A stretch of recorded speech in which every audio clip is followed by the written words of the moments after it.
പ്രാർത്ഥിക്കുന്ന ആ അനുഗ്രഹ വാക്കുകൾക്ക് സമയമായി. സ്വാമിജി ആദരപൂർവ്വം അനുഗ്രഹ ഭാഷണത്തിനും രാമായണ സന്ദേശത്തിനും ഈ കാലഘട്ടത്തിലെ രാമായണത്തിന്റെ പ്രസക്തിയെക്കുറിച്ചും എല്ലാം സംസാരിക്കുന്ന അദ്ദേഹത്തെ സ്നേഹപൂർവ്വം ക്ഷണിച്ചു.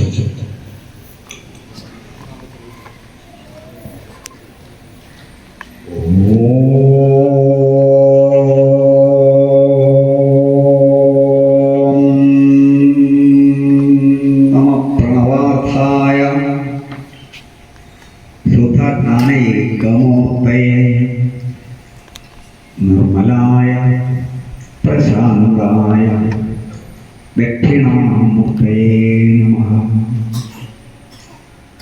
ഓം ഗുരുർബ്രഹ്മ ഗുരുർവിഷ്ണു ഗുരുദേവോ മഹേശ്വരഃ ഗുരുസാക്ഷാത് പരം ബ്രഹ്മ തസ്മൈ ശ്രീ ഗുരവേ നമഃ. സദാശിവസമാരംഭാം ശങ്കരാചാര്യമധ്യമാം അസ്മദാചാര്യപര്യന്താം വന്ദേ ഗുരുപരമ്പരാം. ശ്രുതിസ്മൃതിപുരാണാനാം ആലയം കരുണാലയം നമാമി ഭഗവത്പാദം ശങ്കരം ലോകസങ്കരം. ശങ്കരം ശങ്കരാചാര്യം കേശവം ബാദരായണം സൂത്രഭാഷ്യകൃതൗ വന്ദേ ഭഗവന്തൗ പുനഃ പുനഃ. അഗന്ധമണ്ഡലാകാരം വ്യാപ്തം യേന ചരാചരം തത്പദം ദർശിതം യേന തസ്മൈ ശ്രീ ഗുരവേ നമഃ. ഹരി ഓം ഹരി ഓം ഹരി ഓം ഹരി ഓം ഹരി ഓം ഹരി ഓം. ഇന്ന് നമ്മളുടെ പറയാനുള്ള സംഗതിയിലേക്കും മറ്റ് കാര്യപ്രസക്തമായ മറ്റ് കാര്യങ്ങളിലേക്കും കടക്കുന്നതിന് മുൻപ് ഒരു ചെറിയൊരു സംഗതി നമ്മൾ അനുവർത്തിക്കേണ്ടതും അനുഷ്ഠിക്കേണ്ടതുണ്ട്. അത് കഴിഞ്ഞിട്ടാകാം മറ്റു കാര്യങ്ങൾ എന്ന് തോന്നുന്നു. ഒന്ന്, നമ്മൾ രാമായണ മാസത്തിൻ്റെ ആചരണവും ശരിക്കും പറഞ്ഞാൽ പുറത്ത് സ്വോത്സാഹപൂർവ്വവും സാഹ്ലാദപൂർവ്വവും അതിൻ്റെ പരിസമാപ്തി അതുകൂടെ ആചരിക്കുക, അതുകൂടെ ആഘോഷിക്കുകയും ആചരിക്കുകയൊക്കെയാണ് മനുഷ്യന്മാരെന്ന് നിലയ്ക്ക്. നമുക്ക് ഇപ്പോൾ ഉള്ളിൽ വേറെയുള്ള മറ്റു സംഭവങ്ങളുണ്ട്. ഒന്ന്, തൊട്ടടുത്ത് കഴിഞ്ഞ ദിവസം നമ്മുടെ സൂര്യമലയും മരിക്കയിലും വലിയൊരു പ്രകൃതി ദുരന്തമുണ്ടായതാണ് ഉരുൾപൊട്ടൽ. അതിൽ അച്ഛൻ പോയത്, അമ്മ മരിച്ചത്, കുട്ടികൾ നഷ്ടപ്പെട്ടത്, പലരുടെയും മൃതദേഹങ്ങളുടെ ഓരോ ഭാഗമൊക്കെ കിട്ടിയുള്ളൂ. നമുക്ക് മനുഷ്യരെ എന്ന നിലയ്ക്ക് നമുക്ക് അവരോട് ആ നഷ്ടപ്പെട്ടു പോയ, ആ ജീവൻ നഷ്ടപ്പെട്ടു പോയ, ആ ദേഹത്തിൽ നിന്ന് വിട്ടുപോയ അവരോട് ജീവിച്ചിരിക്കുമ്പോൾ തന്നെ അനാഥത്വം വേറെയും ദിവസങ്ങളായി മാറുകയും ചെയ്ത മറ്റ് ചില ആളുകളൊക്കെ അകമഴിഞ്ഞ മനസ്സിലെന്താ പറയണ്ടേ വേദനയും ഒക്കെ ഉണ്ട് അല്ലേ, സഹാനുഭൂതിയും ഒക്കെ ഉണ്ട്. മറ്റൊന്ന്, അതിന് കൂടെ നമ്മൾ അനുസ്മരിക്കുന്ന മറ്റൊരു സംഗതി, നമ്മളിപ്പോൾ ചൊല്ലിയ രാമായണമാണ്, രാമമന്ത്രം. ഈ രാമമന്ത്രം ഇതുപോലെ ചൊല്ലില്ലേ, ഇതുപോലെ ഭഗവതിയും ഭഗവാനെയും ഒക്കെ വെച്ച് പൂജിക്കുകയും ചെയ്യുന്ന, ഇതേ രീതിയിൽ നമ്മുടെ സംസ്കാരത്തിലൂടെ മുന്നേറുന്ന വലിയൊരു വിഭാഗം ആളുകൾ, വളരെ വലിയൊരു വിഭാഗം, ഗണ്യമായ ഒരു വിഭാഗം ആളുകൾ തികച്ചും നിസ്സഹായരായി കൊള്ളയ്ക്കും കൊലപാതകങ്ങൾക്കും ബലാത്സംഗങ്ങൾക്കും വിധേയരായി നിസ്സഹായരായി വിലപിക്കുകയും കുറേ പേര് മരണത്തിന് കൊലപാതകത്തിന് വിരോധം ചെയ്തിട്ടുണ്ടോ. കഴിഞ്ഞ ദിവസങ്ങളിൽ നമ്മുടെ തൊട്ട് അയൽരാജ്യത്തുണ്ടായി, ബംഗ്ലാദേശിലുണ്ടായി. ഭാരതവുമായി ഏറ്റവും അധികം അതിർത്തി പങ്കിടുന്ന ഒരു രാഷ്ട്രമാണ്. നമ്മളെപ്പോലെ രാമമന്ത്രവും ദേവി പൂജയും വിദ്യാരംഭ ദിവസങ്ങളിൽ പൂജ ഹോളിഡേയ്സിലേക്ക് അതും ഈ ഭഗവത്ഗീതയും ഈ രാമശില്പങ്ങൾ നോക്കിയ നോക്കുന്ന പാവം ആളുകളാണ്. ആ രാജ്യത്ത് വിഭജന സമയത്ത് 42% ഉണ്ടായിരുന്നു ഹൈന്ദവ ജനത. പിന്നീട് അത് 30-ൽ താഴെയായി ചുരുങ്ങി. ഇപ്പോൾ 8% ആളുകളെ ഈ ഭഗവാന്റെ രാമന്റെ പേരത്തെ പറഞ്ഞ് ജീവിക്കാനുള്ളൂ. പലരും പലായനം ചെയ്തു, പലരും ബലമായും അല്ലാതെയും മതം മാറ്റപ്പെട്ടു. ഒക്കെ ആയിട്ടും അവശേഷിക്കുന്ന ഒരു വിഭാഗം മറ്റു ഭാഗങ്ങളിൽ പോകാൻ ഗതിയില്ലാത്തത്രയും സാമ്പത്തികാവസ്ഥയും മറ്റില്ലാത്ത വിഭാഗം എല്ലാ പീഡനങ്ങളും സഹിച്ചുകൊണ്ട് തങ്ങളിപ്പോൾ ഹിന്ദുക്കളാണ് എന്നുള്ളത് നിൽക്കാൻ മാനസികാവസ്ഥ കാണിക്കുന്ന ജനതയാണ്. അവർക്ക് നേരെയാണ് ഇത്രയും മൃഗീയമായ വേട്ട. ധാരാളം ക്ഷേത്രങ്ങൾ തകർക്കപ്പെട്ടു. പല കണക്കുകൾ പ്രകാരം 1000-ഓളം പെൺകുട്ടികളെ കാണാതായി. അറിയാലോ എന്തൊക്കെ സംഭവിച്ചിരിക്കും അവർക്ക്. പല കുട്ടികളുടെയും ദേഹം ഛിന്നഭിന്നമാക്കപ്പെട്ട രീതിയിലും വികൃതമാക്കപ്പെട്ട രീതിയിലും പല പൊങ്കക്കാടുകളിൽ നിന്നും അൽപ്പശാലികളിൽ നിന്നൊക്കെ കിട്ടി വ്യവസ്ഥയാക്കപ്പെട്ട് ബലാത്സംഗം ചെയ്യപ്പെട്ടു. അപ്പൊ അവിടെ മരിച്ചിട്ടും മരിക്കാതെയും മരിച്ച പോലെ ജീവിക്കേണ്ടി വരുന്ന അങ്ങനെയുള്ള ധാരാളം ആളുകളുണ്ട്. ഈ മരിക്കയിലെ കാര്യം പറഞ്ഞതുപോലെ തന്നെ അവിടങ്ങളിലൊക്കെ മരിച്ചുപോയ അല്ലെങ്കിൽ കൊല്ലപ്പെട്ട ആ ആളുകൾക്ക് വേണ്ടി, നമ്മുടെ സഹജീവികൾക്ക് വേണ്ടി ഒരു ശാന്തിമന്ത്രം ചൊല്ലട്ടെ ആഗ്രഹം. അതോടൊപ്പം ജീവസമൃദ്ധമായ വരകള് അത്രയും വികലമാക്കപ്പെട്ട അംഗവൈകല്യങ്ങൾ വന്ന ആളുകൾക്ക് വേണ്ടി, അവരുടെ ആരോഗ്യ സൗകര്യത്തിന് വേണ്ടി കൂടി ഒരു ശാന്തിമന്ത്രം വേണ്ട. ഇത് രണ്ടും വേണം. അതോടൊപ്പം മാനസികമായി ഭഗവാന്റെ പേരിൽ അവരുടെ ഐക്യദാർഢ്യം, ഹൃദയത്തിന്റെ പേരിൽ ധാർമ്മികമായി എല്ലാ നിലയ്ക്കും അവരുടെ ഐക്യദാർഢ്യം പ്രഖ്യാപിക്കാൻ നമ്മൾ തയ്യാറാകണമെന്നാണ് എനിക്ക് തോന്നുന്നത്. ഒരു ഹിന്ദു സന്യാസി എന്ന നിലയ്ക്ക് ഞാൻ പറയണം, നമുക്ക് വേറെ വ്യക്തിപരമായ താല്പര്യങ്ങളുടെ ആവശ്യമില്ല. സന്യാസിക്കാൻ കുടുംബവും മറ്റു പ്രാർത്ഥന ഒക്കെ ഇട്ടെറിഞ്ഞ് അവനവന്റെ കുടുംബം പൈസ വന്ന സന്യാസിയില്ല. പക്ഷെ എന്താ ജനതയാണ് അല്ലേ? നിങ്ങളെപ്പോലെ ഞാൻ നിങ്ങളെ എങ്ങനെയാണോ എൻ്റെ മക്കളായി കാണും, സന്യാസി എങ്ങനെ കാണുന്നത് മക്കളെ പോലെയാണ് നിങ്ങളെ കാണുന്നത്. നിങ്ങൾ പ്രായമല്ല കാണുമ്പോൾ എങ്ങനെയാണ് അതുപോലെ അവരെയും ഞാൻ കാണുന്നതാണ്. അതുകൊണ്ടുകൂടി നിങ്ങളുടെ സഹോദരന്മാർക്ക് വേണ്ടി നമുക്ക് കുറച്ചു നേരം മൗനമായി വിരോധമില്ലാത്തവർ പങ്കെടുക്കാൻ താല്പര്യമുള്ളവർ ആ നിലയ്ക്ക്, അല്ലെങ്കിൽ നിർബന്ധമില്ല, അല്ലാത്തവർക്ക് മൗനമായിരിക്കാം, വിരോധമില്ല.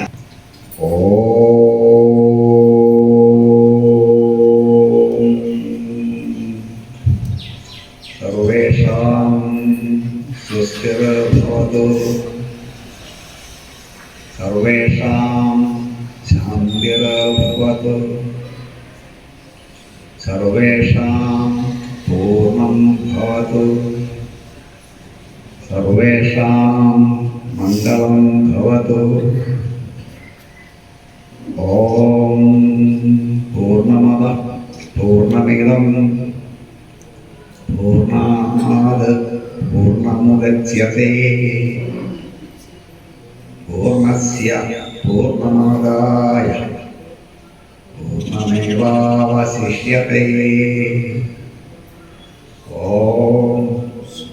ശാന്തി ശാന്തി ശാന്തി. ഹരി ഓം.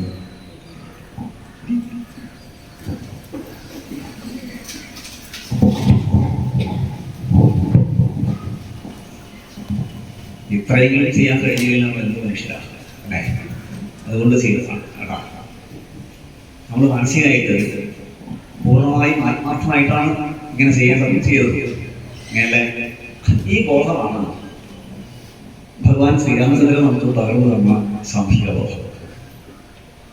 ഈ പാരസ്പര്യമാണ് ഭഗവാൻ നമുക്ക് പകർന്നു തന്ന രാമായണത്തിലെ ഏറ്റവും ശക്തമായ സംഗതികൾ. എന്നോട് പറയാൻ ആവശ്യപ്പെട്ടത് രാമായണത്തിന്റെ കാലിക പ്രസക്തി, കാലിക വിഷയങ്ങളിലുള്ള രാമായണത്തിന്റെ പ്രസക്തിയെ കുറിച്ച് പറഞ്ഞു. ഞാൻ ഈ സ്കൂളിൽ തന്നെ മുൻപേക്ക് വന്നിട്ടുള്ളത് യോഗശാസ്ത്രവുമായി ബന്ധപ്പെട്ടിട്ടാണ് നടക്കുന്നത്. അന്ന് യോഗയുടെ കുറെ ടീച്ചേഴ്സുകളൊക്കെ ഉണ്ടായിരുന്നു എന്നാണ് എൻ്റെ ഓർമ്മ. എന്തായാലും ഇന്നത്തെ വിഷയം ഇതിഹാസവുമായി ബന്ധപ്പെട്ട വിഷയമാണ്. ഇതിഹാസം ചരിത്രാഖ്യായിക രീതിയാണ്.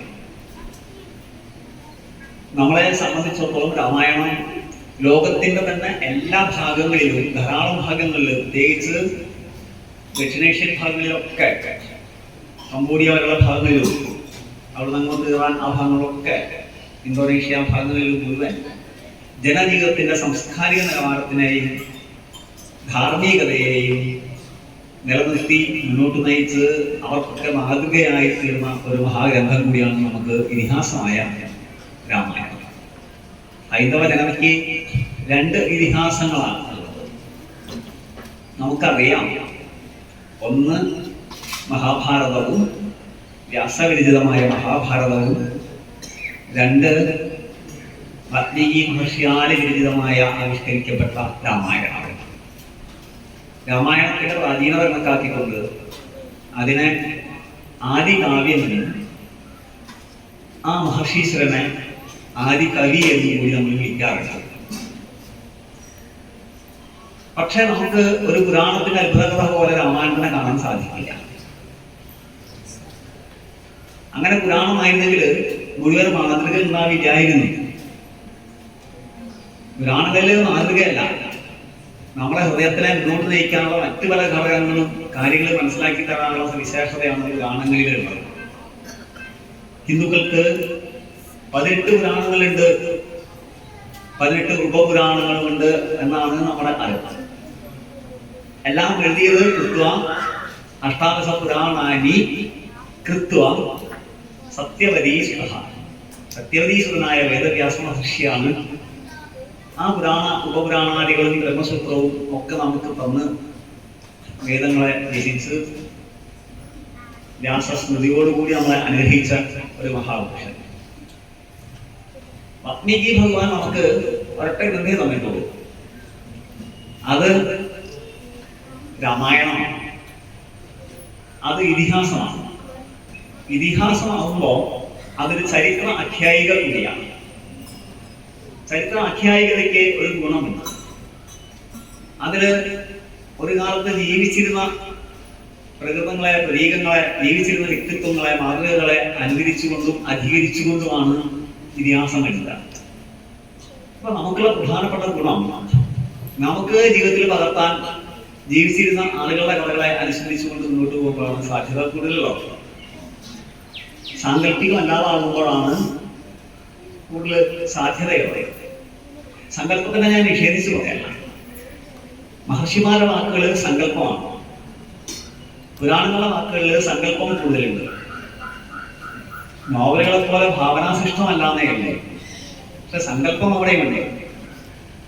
സങ്കല്പവും ഭാവനയും തമ്മിൽ നമ്മളുടെ കാഴ്ചപ്പാടില്, ഹൈന്ദവ കാഴ്ചപ്പാടില് അല്പം വ്യത്യാസമുണ്ട്.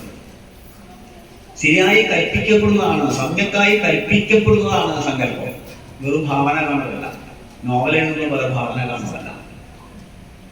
പുരാണങ്ങളിൽ അത് കാണാമെങ്കിലും ഇതിഹാസങ്ങൾ കുറെ കൂടി ചരിത്ര ആഖ്യായികയാണ്. രാമായണം നമുക്ക് ചരിത്രപരമായ ആ ഒരു ദൗത്യം കൂടി, ആ ഒരു തിരിച്ചറിവ് കൂടി സമ്മാനിക്കുന്നത് കൊണ്ട് രാമായണത്തോടെ മുന്നോട്ട് പോകുന്ന സമയത്ത് നമുക്ക് മാതൃകയാക്കാനും ഓരോ കാലഘട്ടത്തിലും നമുക്ക് എങ്ങനെയൊക്കെ പ്രവർത്തിക്കണം, എന്താണ് ശരി, എന്താണ് തെറ്റ്, ഇത് കാണിച്ചു തരാനും വ്യക്തമായ ഭാവവും രീതികളും ആവിഷ്കാരവും ഒക്കെ അതിലുണ്ട്. മാതൃകകള്, ദൃഷ്ടാന്തങ്ങള് രാമായണത്തിൽ ഉണ്ട്. അതുകൊണ്ട് അത് സനാതന ധർമ്മ അവലംബികൾക്ക് നമുക്കൊക്കെ ഓരോ ജീവിതത്തിന്റെ ഘട്ടങ്ങളിലും മാർഗനിർദ്ദേശം തരണം തന്നിരിക്കണം. അങ്ങനെ തരാൻ സാധ്യതയുള്ള അതിനുള്ള ഓജസ്സും തേജസ്സും ഉള്ളത് കൊണ്ടാണ് രാമായണം കാലാധിപത്യമായി ലോകത്തിലെ ഏറ്റവും പഴയ, ഏറ്റവും പുരാതനമായ, കണ്ടെടുത്തതിൽ ഏറ്റവും പ്രാചീനതയുള്ള ഒരു കാര്യവും ഒരു കവിയുമൊക്കെ ആയിട്ടും അതിപ്പോൾ അഭദൂരം നിലനിൽക്കുന്നു. അത് മനുഷ്യധർമ്മം എന്താണെന്ന് നമ്മളെ പഠിപ്പിക്കുന്നു. മനുഷ്യനും പ്രകൃതിയും തമ്മിലുള്ള ബന്ധം എന്താണെന്ന് നമ്മളെ പഠിപ്പിക്കുന്നു. കുടുംബത്തിനകത്ത് ഭാര്യയും ഭർത്താവും അച്ഛനും അമ്മയും ആങ്ങളെയും പെങ്ങളെയും മക്കളും ഒക്കെ ഒരുമിച്ച് കഴിയേണ്ടതും പുലരേണ്ടതും പുലർത്തേണ്ടതും എന്തൊക്കെയാണെന്ന്, അത് എന്തൊക്കെയാണ് അരുതാത്തതെന്ന് അത് നമുക്ക് കാണിച്ചു തരുന്നു. അയൽവക്കക്കാരും പക്ഷി മൃഗാദികളും സസ്യലതാദികളുമായുള്ള മനുഷ്യന്റെ ബന്ധം എന്താണെന്ന് അത് വ്യക്തമാക്കിയിട്ടുണ്ട്. അങ്ങനെ നമ്മളെ ധർമ്മത്തിന്റെ മാർഗത്തിലൂടെ മുന്നോട്ട് നയിക്കാൻ ധർമ്മത്തിന്റെ ഒരു വിഗ്രഹം തന്നെ വേണം എന്ന നിഷ്കർഷ പുലർത്തിയത് കൊണ്ടാണ് ഭഗവാൻ അന്ന് ജീവിച്ചിരുന്നിരുന്ന സാക്ഷാൽ മര്യാദ പുരുഷോത്തമൻ എന്ന് നമ്മളൊക്കെ എന്ന് വിളിക്കുന്ന ധർമ്മസ്യ വിഗ്രഹ, രാമോ ധർമ്മസ്യ വിഗ്രഹ എന്ന നിലയ്ക്ക് ഭഗവാൻ ശ്രീരാമചന്ദ്ര മഹാപ്രഭുവിനെ അവതരിപ്പിക്കാനിടയായത്. അങ്ങനെ കഥകളിൽ കൂടെ കാര്യങ്ങൾ പറഞ്ഞാൽ നമുക്കും നമ്മുടെ കുട്ടികൾക്കും വളരെ വ്യക്തമായി മനസ്സിലാവും. നിങ്ങൾക്ക് ആർക്കും തത്വചിന്തയോടെയല്ല നിങ്ങളുടെ മനസ്സിൽ മാതൃകയാവുക, നിങ്ങളുടെ മനസ്സിലെ ഹീറോ ആയ, നമ്മളുടെ മനസ്സിന് അനശ്വരമായ മാതൃക സമ്മാനിച്ച ആളുകളെയാണ്, ദൃഷ്ടാന്തമുള്ള ആളുകളെയാണ് നമ്മളൊക്കെ അനുകരിക്കുക. അല്ലെ? അവര് ചെയ്തതിനെ ചെയ്യാനും അവര് പറഞ്ഞതുപോലെ അങ്ങനെ മുന്നോട്ട് പോകാനും നമുക്ക് ഉള്ളില് താല്പര്യമുണ്ട്, അനുകരിക്കാനുള്ള താല്പര്യമുണ്ട്. ആളുകൾക്ക് മനസ്സിലാവുക, അവരെ കണ്ടുപിടിക്കുക, അവരെ പോലെ ആയിക്കോട്ടെ, അവരിങ്ങനെയല്ലേ ചെയ്തത്, നമ്മൾ ബഹുമാനിക്കുന്ന ആളുകൾ ഇങ്ങനെയല്ലേ ചെയ്തത്, മുമ്പുള്ളവർ കാണിച്ചത് ഇങ്ങനെയല്ലേ എന്ന് പറയുമ്പോൾ നമുക്ക് മനസ്സിലാക്കാൻ എളുപ്പമുണ്ട്. ചെറുപ്രായത്തിലെ മനസ്സിൽ അത്തരം ഭാവങ്ങൾ ഉറച്ചു പുലർന്നു കഴിഞ്ഞാൽ അത് അങ്ങേ അറ്റം വരെ മുന്നോട്ട് പോകാൻ അത് ധാരാളം മതിയാകും. മറ്റു പല മതങ്ങളിലും ഒരു 3 വയസ്സ് തൊട്ട് കുറച്ചുകാല ബാല്യകാലത്ത് മുഴുവൻ, മസ്തിഷ്കം ഉറക്കുന്ന പ്രായത്തിന് മുഴുവൻ അവരുടെ മതത്തിന്റെ സിദ്ധാന്തങ്ങളും കാര്യങ്ങളും സങ്കല്പങ്ങളും വളരെ ശക്തമായി സന്നിവേശിപ്പിക്കുന്നതുകൊണ്ട് ആ മതത്തിൽ പെട്ടവർക്കൊക്കെ, ആ രീതിയിൽ പെട്ടവർക്കൊക്കെ എക്കാലത്തും അടിസ്ഥാനമായി അവരെന്ത് ചിന്തിച്ചാലും എവിടെ പോയാലും അതിന്റെ ഒക്കെ അടിസ്ഥാന പ്രമാണമായി അടിസ്ഥാന ധാർമ്മികത ഇന്നതാണ് എന്ന ധാരണയിൽ അവർക്ക് മുന്നോട്ട് പോവുക. നിങ്ങൾക്കറിയാലോ, ഞാൻ പറയാതെ തന്നെ ആരൊക്കെയാണെന്ന്, എങ്ങനെയൊക്കെയാണെന്ന്. ഇങ്ങനെയാണ് അവർക്ക് മുന്നോട്ട് പോവുക. പക്ഷെ ഈ രാമന്റെയും മറ്റും കഥകൾ നമുക്ക് പറഞ്ഞു തരാനും അതിലെ മാതൃകകളെ വ്യാപിച്ചു തരാനും കാലപ്പഴക്കത്താനാകാം നമ്മുടെ കുടുംബങ്ങളിലും നമ്മുടെ സമൂഹത്തിലും സാഹചര്യവും സാധ്യതയുമില്ല. എനിക്ക് മുൻപ് സംസാരിച്ച മാന്യദേഹം പറഞ്ഞതുപോലെ 82 എറണാകുളത്ത് വെച്ച് നടന്ന ലക്ഷക്കണക്കിന് പേര്, 10,000-കണക്കിനല്ല ലക്ഷക്കണക്കിന് പേര് അന്ന് പങ്കെടുത്ത ആ സമയത്ത് വെച്ചാണ് കർക്കിടക മാസത്തെ, പഞ്ഞമാസത്തെ പുണ്യമാസമാക്കി മാറ്റാം നമുക്ക് എന്ന് പറഞ്ഞുകൊണ്ട് പരമേശ്വരിയുടെയും മറ്റും നേതൃത്വത്തിൽ ഈ മാസം രാമായണ മാസമായി കൊണ്ടാടാൻ നമ്മൾ തീരുമാനിച്ചത്. അതിനു മുൻപും അപൂർവം ചില കുടുംബങ്ങളില് ഇതിനെക്കുറിച്ച് അറിയുന്ന ചില വിദ്വാന്മാരുടെയോ പരമ്പരാഗതമായി സ്വീകരിച്ചു വന്ന ചില ആളുകളുടെയോ ഒക്കെ കുടുംബങ്ങളില് രാമായണം വായിക്കാറുണ്ടായിരുന്നു. അതും അവരുടെ കുറെ അന്ധവിശ്വാസം കൂടി കടന്നു വന്ന കാലക്രമത്തിൽ കടന്നു വന്ന അന്ധവിശ്വാസ ജടിലമായ കാഴ്ചപ്പാടിലായിരുന്നു വായിച്ചിരുന്നത്. അങ്ങനെയല്ലേ? രാമായണം എപ്പോ വായിക്കാവുന്നതിന് പോലും തർക്കം ഉണ്ടായിരുന്നു. അത്താഴ പുറമേ വായിക്കാൻ പാടുള്ളൂ, നെൽക്കൂട്ടില് രാമമന്ത്രം ഓം ശ്രീരാം ജയരാം ജയ ജയരാം എന്നുള്ളത് ഓങ്കാരം പെണ്ണുങ്ങൾ ജീവിക്കാൻ പാടില്ല എന്ന് വേറെ കൂട്ടര് സ്ത്രീകൾക്ക് ഓങ്കാരം പറയാൻ പാടില്ല. അങ്ങനെ വേറെ കൂട്ടര് മരിച്ചു കിടക്കുന്നത് ഇരിക്കുന്ന രാമായണം വായിക്കുന്ന രാമായണം പരസ്വതികളൊപ്പം വായിക്കാൻ പാടില്ല എന്ന് വേറെ കൂട്ടര് ഇങ്ങനെയൊക്കെയാ ഒരു കാലത്ത് പരിമിതപ്പെടുത്തിയിരുന്നത്. ഹനുമാൻ സ്വാമിക്ക് രാമകഥ കേൾക്കാൻ വരാൻ പറ്റില്ലാത്ത അത്താഴത്തിന് മുമ്പ് വായിച്ചാൽ ഹനുമാൻ സ്വാമിക്ക് അമ്പലങ്ങളിൽ പൂജയുള്ള കാരണം രാമന്റെ അമ്പലങ്ങളിൽ പോകേണ്ടതുണ്ട് വരാൻ പറ്റില്ല എന്നാണ് പറയുന്നത്. ഇത് ഓർമ്മത്തില്ല. കുറെ സ്ഥലത്ത് പൂജകളപ്പോ ഹനുമാൻ സ്വാമി ഇങ്ങനെ എല്ലാവർക്കും എത്തുകയാണ്.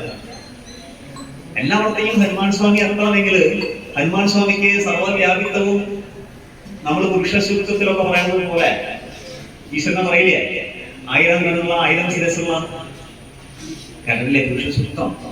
സഹസ്ര ശീർഷ പുരുഷ സഹസ്രാക്ഷ സഹസ്രപാദ്. സഹസ്രം എന്നാല് ഓമിനി പ്രസന്റ് എന്നാണ് അതിന്റെ നിരുക്ത അർത്ഥം. വേദങ്ങളിലെ ഡിക്ഷണറി പറഞ്ഞ പേരാണ് നിരുക്തം. നമ്മുടെ വ്യാവഹാരിക സംസ്കൃതത്തിൽ നിന്ന് വ്യത്യസ്തമാണ് അതിന്റെ അർത്ഥങ്ങൾ. എല്ലായിടത്തും തലയുള്ള ചിന്തിക്കാൻ കഴിയുന്ന സഹസ്ര ശീർഷ പുരുഷ സഹസ്രാക്ഷ 1000 കണ്ണുള്ള 1000 കണ്ണീന്ന് പറഞ്ഞൊരു അമ്പലത്തിനുണ്ട്. എല്ലായിടത്തും കണ്ണുള്ള എല്ലാം കാണുന്ന അങ്ങനെയുള്ള ഈശ്വര സങ്കല്പമാണ്. അതിലും ദേവിയും പറയും സഹസ്രവദന ഇല്ലേ, സഹസ്രാക്ഷി സഹസ്രപാദ്. ലളിതാസഹസ്രനാമില്ലേ കണ്ടിട്ടില്ലേ? ലളിത ദേവിയും അങ്ങനെ പറയാം. സഹസ്രവദന സഹസ്രാക്ഷി സഹസ്രപാദ്. എല്ലാവർക്കും സഞ്ചരിക്കാൻ ചരിക്കാൻ കഴിവുള്ളത് ശേഷിയുള്ളത് എന്നൊക്കെയാണ് അതിന്റെ അർത്ഥം. അങ്ങനത്തെ സ്വരൂപമായി ഈ ഭൂമിയിൽ എവിടെ വേണമെങ്കിലും രാമമന്ത്രം പുലർത്തോളം കാലം ചിരഞ്ജീവിയായി തുടരാൻ അനുഗ്രഹം നേടിയ ആഞ്ജനേയ സ്വാമി. ആ സ്വാമിക്ക് നമ്മുടെ വീട്ടിൽ രാമായണം വായിച്ച അത്താഴത്തിന് മുൻപളങ്ങ് വരാൻ പാടില്ല എന്ന് ഇത് പറയുന്നത്. മനസ്സിലായോ മനുഷ്യന്റെ ആത്മാവ? എങ്ങനെ ഇതിനൊക്കെ അകറ്റി നിർത്താം ആളുകളെ എന്ന് ഗവേഷണം നടത്തുക. എങ്ങനെ അമ്പലത്തിൽ നിന്ന് അകറ്റി നിർത്താം, എങ്ങനെ വായിക്കുന്നതിൽ നിന്ന് അകറ്റി നിർത്താം, എങ്ങനെ ജപസാധന ചെയ്യുന്നതിൽ നിന്ന് അകറ്റി നിർത്താം. അങ്ങനെ അന്ധവിശ്വാസവും യാഥാസ്ഥികത്വവും കൂടി കൂടി കൂടി കൂടി വളരെ സൃഷ്ടിച്ച ഒന്നായി മാറിയ ഒരു സാഹചര്യത്തിലാണ് കുറച്ച് ഉൽപ്പതിഷ്ഠുക്കളായ നമ്മുടെ കുറെ ആളുകൾ അത് പൊട്ടിച്ച് ജനകീയമാക്കാൻ അത്രയ്ക്കും അധികം യത്നിച്ചത്. അത് വലിയ ഫലം തന്നെ. അതിന്റെ ഫലം ഇപ്പൊ നിങ്ങൾ ഇവിടെ കൂടിയിരിക്കണം. ഇപ്പൊ നമ്മൾ അതിലേക്ക് പ്രവേശിച്ചു തുടങ്ങിയിട്ടേ ഉള്ളൂ. കുറച്ച് വർഷങ്ങളായി അത് സമാജം ഏറ്റെടുക്കുന്നത് പോലെ അത് കൊണ്ടാടപ്പെട്ടേ ഉള്ളൂ. അതിന്റെ അഗ്രാർത്ഥങ്ങളിലേക്ക് പോവുകയോ അതിന്റെ മികവുകള് ജീവിതത്തിലും പകർത്തെ ഇപ്പോഴും ചെയ്തിട്ടില്ല. പലപ്പോഴും അതിന്റെ പേരില് ഭക്തി എന്നുള്ള പേരിൽ കുറെ കാട്ടിക്കൂട്ടിലുള്ള ഭക്തി എന്താണെന്ന് അറിഞ്ഞിട്ടുമല്ല. ഞാനത് വെറുതെ പറയാം. ഇപ്പതാ ഈ കർക്കിടക മാസത്തില് തൃപ്രയാഗവുമായി ബന്ധപ്പെട്ട് എന്റെ ആശ്രമം പഠനം തൃപ്രയാഗിന് ചില ദിവസങ്ങളില് അവിടുന്ന് രാമായണ മാസം വരുന്നാല് കർക്കിടക മാസത്തില് അവിടുന്ന് പുറത്തു കിടക്കാൻ ബുദ്ധിമുട്ട്. അത്ര വലിയ ക്യൂ. നാലമ്പലം തുഴന ആളുകൾ പോവുക. ഇത് കാണുമ്പോൾ നമ്മളെന്താ വിചാരിക്കാം, ആളുകളൊക്കെ ഗംഭീര ഭക്തവന്മാരാകുന്നുണ്ടാവും. ആളുടെ ഉള്ളിൽ എന്താ ഭക്തിസംഗ്രഹമായ അചഞ്ചലമായ ഭക്തി വിശ്വാസാദികൾ ജനങ്ങളിൽ വളരെ ഉണ്ടാവും. അങ്ങനെയൊന്നും വിചാരിക്കണ്ട. മറിച്ച് വീട്ടിലിരുന്ന് വിഷയമോ ഒരു ടൂറ് പോയോ ഏതെങ്കിലും പുതിയ സാരി എടുക്കാനോ വീട്ടിൽ ഭർത്താവിന്റെ മുഖം കാണാതെ അല്ലെങ്കിൽ വീട്ടുകാരെന്ന് കാണിക്കാതെ പുറത്തു പറയാനുള്ള ലൈസൻസ് കൂടിയാണ്. അവിടെ കുറച്ചു നേരം ക്യൂ നിന്ന് അത്യാവശ്യം കുറച്ച് പരദൃഷ്ടമൊക്കെ പറയാമെന്നല്ലാതെ നിങ്ങൾ വിചാരിച്ചതൊക്കെ തീവ്രവും തീക്ഷ്ണവുമായ ഭക്തി കൊണ്ടാണ്. ഈ ആൾക്കാർക്കൊക്കെ അതുപോലെ ഭക്തിഭാവം തന്നെ ഹിന്ദു സമാജം എന്നേ നന്നായി എത്രയോ മാറ്റങ്ങൾ ഉണ്ടായി. ഞാൻ അതിനെ മുഴുവൻ ആളുകള് അത്തരം കാര്യങ്ങളിൽ പങ്കെടുക്കുന്നതിനെ മുഴുവൻ നിന്ദിക്കുകയല്ല ചെയ്യുന്നത്. അത്രയെങ്കിലും ഉണ്ടാവുന്നുണ്ട്. പക്ഷെ അവരുടെ ഉള്ളില് ഭക്തി എന്താണെന്ന് ഇപ്പോഴും അറിയില്ല. ഭക്തി എന്താണെന്ന് അറിയുന്ന ആളുകളിലെ ഭൂരിപക്ഷവും 90% 99% ഭക്തി എന്ന പേരിൽ പോകുന്നവര് വഴിപാട് ചെയ്യാനുള്ള ഭക്തന്മാരും കാര്യസാധ്യത്തിന്റെ പൂജയ്ക്ക് പോകുന്ന ആൾക്കാരുമാണ്. രാമായണം നൽകുന്ന സന്ദേശമല്ല. ഭക്തി എന്താണെന്ന് രാമായണം നമുക്ക് പഠിപ്പിച്ചിട്ടുണ്ട്. അതല്ല ഈ സംഗതി. ഇത് എന്തെങ്കിലും കാര്യം നടക്കാൻ അമ്പലത്തിൽ പോയാൽ വഴിപാടിങ്ങനെ എഴുതി വെച്ചിട്ടുണ്ടാവും. ഈ 4-ാം പടം വരുമ്പോൾ തൃപ്പേർക്ക ഉള്ളതും ഇല്ലാത്തതുമായ വഴിപാട് പറഞ്ഞു വെക്കാനുള്ള ആൾക്കാരെ നിർത്തിയിട്ടുണ്ടാവും നിങ്ങളുടെ കയ്യിൽ പൈസ എന്തെങ്കിലും കിട്ടാൻ. ഇത് ഭക്തിയല്ല, ഭക്തിയുമായി എന്ത് ബന്ധമില്ല. ഹൈന്ദവ ജനതയ്ക്കോ ആവശ്യം അതേ ഉള്ളൂ. ഭക്തിയോ ഭഗവാനോ വേണ്ട. ഈ ഭഗവാൻ ഈ കാര്യം നടത്തി തന്നില്ലെങ്കിൽ അടുത്ത ഭഗവതിയുടെ അടുത്തേക്ക് അത് പോകും. അവിടെ പോയിട്ട് ഈ കാര്യം നടത്താൻ പറയും. അവനവിടെ കാര്യം നടത്തി തരണേ എന്ന് പ്രാർത്ഥിക്കുന്നതിന് പുറമെ അത് മാത്രമല്ല പ്രാർത്ഥിക്കുക, നാട്ടുകാർക്ക് രോഗം ഉണ്ടാവണേ എന്ന് പ്രാർത്ഥിക്കാൻ, ശത്രുക്കളെ സംഹരിക്കാനുള്ള മന്ത്രവും അവിടെ എഴുതി വെച്ചിട്ടുണ്ടാവും. അവിടെ അവർ ചിലപ്പോൾ കൂടുതൽ അതൊക്കെ ഭക്തിയാണെന്നാണ് പറയാറ്. ഭക്തി എന്താ? സൂക്ഷ്മതരം അനുഭവ രൂപം ഭാവത്യുൽപ്പന്ന കാരണ. ഞാൻ അത് പിന്നെ വിശദീകരിക്കാം. രാമായണം നമുക്ക് ശബരിയുടെ കഥയിലൂടെ അത് വളരെ വ്യക്തമാക്കി തരുന്നുണ്ട്. രാമായണം നമുക്ക് ആദ്യകാലം എന്ന നിലയ്ക്ക് അതിന്റെ അഗ്രാർത്ഥത്തിലേക്ക് പോകുന്തോറും ഒരു സമൂഹവും ഒരു വ്യക്തിയും ഒരു കുടുംബവും എങ്ങനെ പോകണമെന്ന് വ്യക്തമാക്കി ചെയ്തു തരുന്നുണ്ട്. രാമായണത്തിലെ 3 കുടുംബങ്ങളുടെ കഥയാണ് മുഖ്യമായി പറഞ്ഞു വരുന്നത്. അതിലൊരു കഥ അയോധ്യാധിപതിയായ ഭഗവാനെ തന്നെ കഥയാണ്.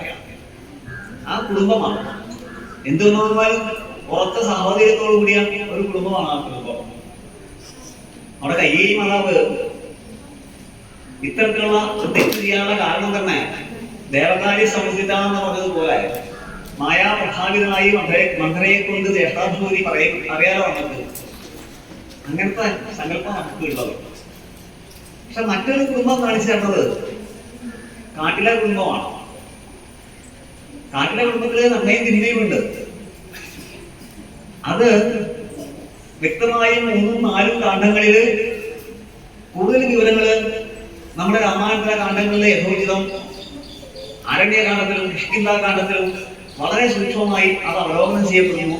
സുഗ്രീവന്റെയും ഭാര്യയുടെയും കുടുംബം 2ാമത്തെ കുടുംബത്തിന്റെ കഥയാണ്. 3ാമത്തെ കുടുംബത്തിന്റെ കഥ യഥാക്രമം അടുത്ത 2 കാണ്ഡങ്ങളില്. ഏതാ അടുത്ത 2 കാണ്ഡങ്ങള്? ഒരു മാസം മുഴുവൻ രാമായണം വായിച്ചെന്നൊക്കെ പറഞ്ഞ കഷ്ടമല്ലായിരുന്നു. സുന്ദരകാണ്ഡത്തിലും യുദ്ധകാണ്ഡത്തിലും അപ്പുറത്തെ 2 കുടുംബത്തിന്റെ പ്രധാനപ്പെട്ട ഒരു കുടുംബത്തിന്റെ കഥയാണ് പറഞ്ഞു തരുന്നത്. അത് അസുരവംശത്തിന്റെ എന്താ ആസീത എന്താ പറയാ പുരാ വിശ്വാസപുത്രോ രാവണോ നാമ രാക്ഷസഃ ആസീതസ്യ അനുജൗ ചാസ്താം കുംഭകർണ വിഭീഷണോ. പുരാ പഴയ കാലത്ത് വിശ്വാസപുത്രോ വിശ്വാസ മഹർഷിയുടെ പുത്രന്മാരായ പ്രസക്തിയുണ്ട്. രാവണോ നാമ രാക്ഷസഃ, രാവണൻ എന്നിവരായ രാക്ഷസൻ ഉണ്ടായിരുന്നു. ആസീതസ്യാനുജൗ ചാസ്താം, ആസീതസ്യാനുജൗ ഇതിന് 2 അനുജന്മാരുണ്ടായിരുന്നു. കുംഭകർണ വിഭീഷണവും. ഇവര് വരം നേടിയ കഥ ഒരാള് മാനവരിൽ നിന്നല്ലാതെ ആരിൽ നിന്നും എനിക്ക് വൃത്തി ഉണ്ടാകരുത് എന്ന വരം നേടിയ അസുരൻ. അദ്ദേഹത്തിന് അറിയാമായിരുന്നു മനുഷ്യ കീടങ്ങൾക്ക് അഹങ്കാരം അത്രയ്ക്കുണ്ടായിരുന്നു. മനുഷ്യ കീടങ്ങൾക്ക് എന്നെ വധിക്കാൻ സാധ്യമല്ല. 2ാമത്തെ ആള് ദേവന്മാരെ ജയിക്കുമെന്ന് ആഗ്രഹിച്ചു. നിദ്രാവത്വത്തെ വരമായി ചോദിച്ചു. നിർദേവത്വത്തിന് പകരം കുംഭകർണൻ. അരിഞ്ചലമായ വിഷ്ണുഭക്തിയെ വരമായി ചോദിച്ച ഒരു മനുഷ്യനും അതേ കുടുംബത്തില് കൈകസി മഹാവിന്റെ വയറ്റിൽ തുറന്നു വിഭീഷണൻ.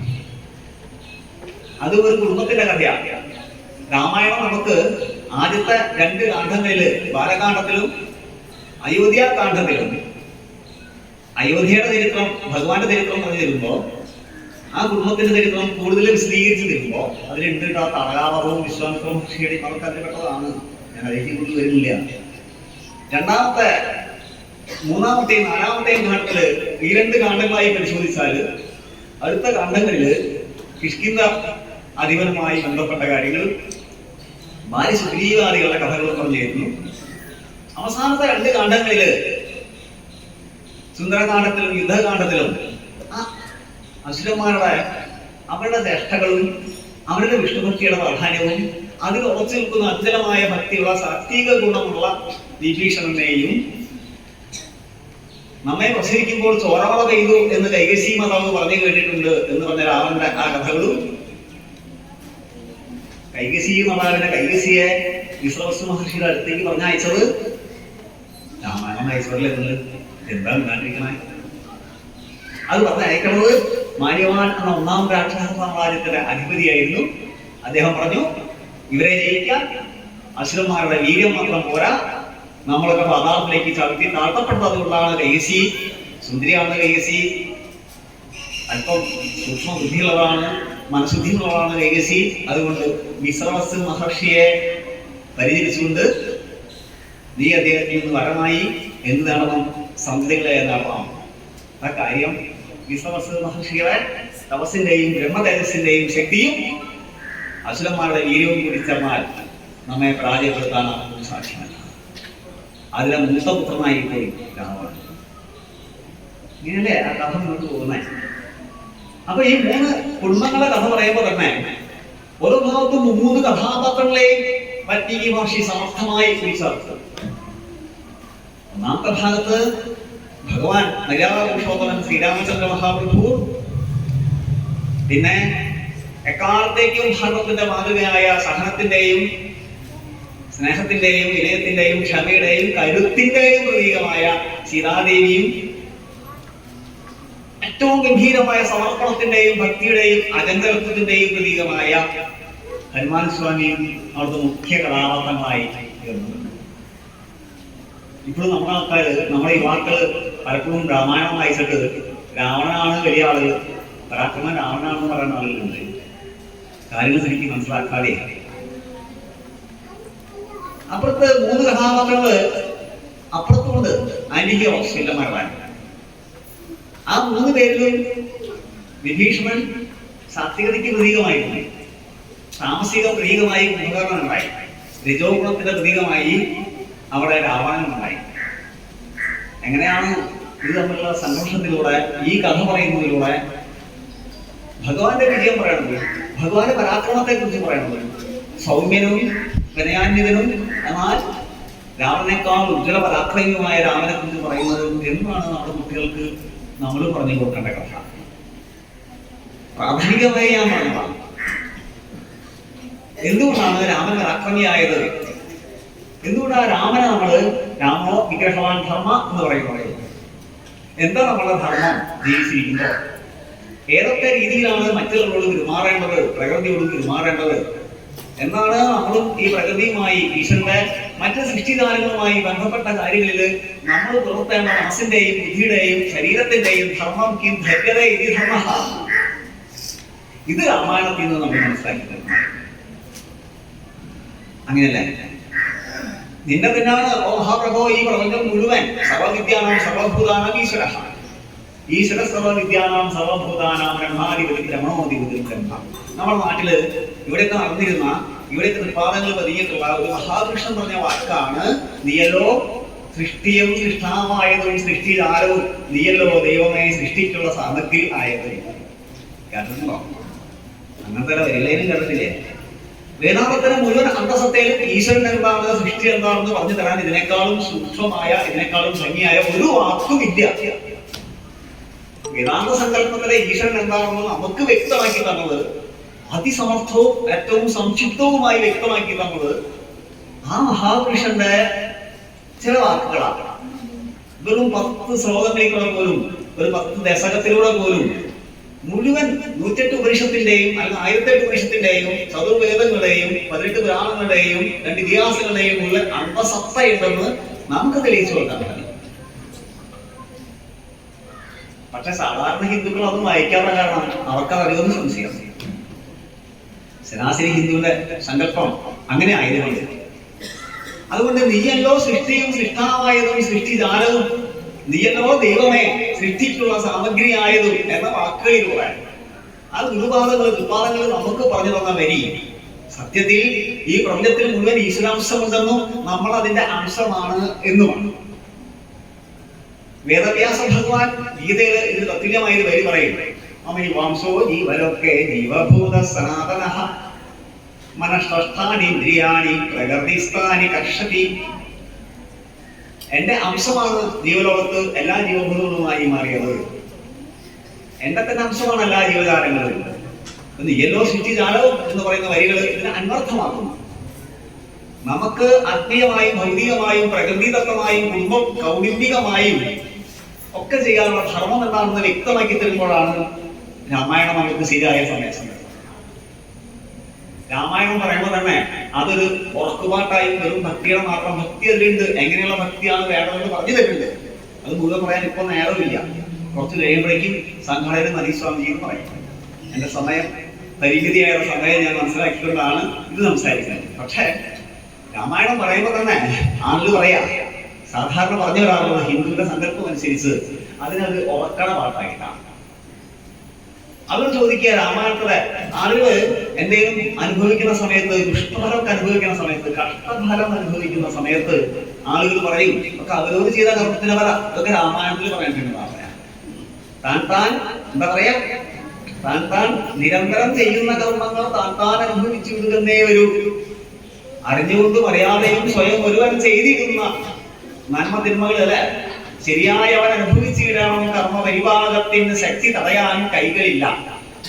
ഇതാണ് രാമായണത്തിൽ പറയുന്നത്. ഇയാളെ ഏതോ ആചാര്യം പറഞ്ഞ് കുറിപ്പിച്ച സംഗതിയാണ്. ഇത് രാമായണത്തിന്റെ സന്ദേശമാണ്.